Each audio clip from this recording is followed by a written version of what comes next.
आपका स्वागत है गाइज हमारे YouTube चैनल टेक्निकल राज जायसवाल। आज के इस वीडियो में मैं आपको दिखाऊंगा कीबोर्ड माउस कॉम्बो जो है जैब जुड़वा 750। चलिए वीडियो करते हैं शुरू।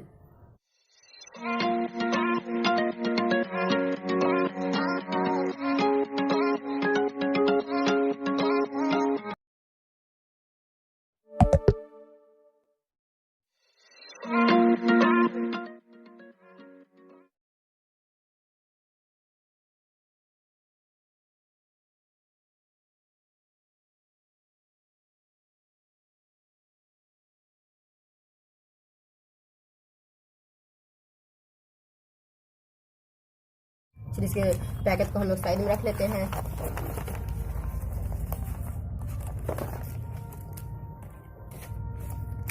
आप देख सकते हैं माउस जो आपको ये 1200 DPI का मिल जाता है और साथ में ये एक ऑप्टिकल सेंसर यहाँ मिल जाता है जिसकी वजह से बहुत अच्छा काम कर सकता है।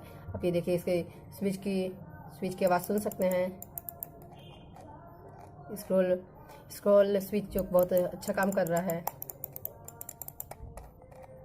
चलिए साइड में रख लेते हैं हम लोग। ये आप कीबोर्ड की भी ये जो है इसका वायर जो आपको 1.5 मीटर का मिल जाता है। साथ में ही आपको यहाँ एक इसके साथ तिल्थ मिल जाती है जिसकी वजह से आपको इसमें रखने की आसानी में होती है। इसकी स्विच भी बहुत अच्छी है, दूसरे कीबोर्ड के मुकाबले ये आवाज़ ज़्यादा नहीं करती है। देख सकते हैं ये रिसाइकल मटेरियल से बना हुआ है इसलिए जल्दी टूटेगी नहीं। देख सकते हैं आप, देख सकते हैं ये, देख सकते हैं ये देखिए टूट नहीं रहा है इतना जो करने के बाद भी। इस वीडियो का टारगेट है 100 सब्सक्राइब एंड 1000 लाइक्स। आज के लिए इतना ही, अगले वीडियो में फिर हम लोग मिलेंगे।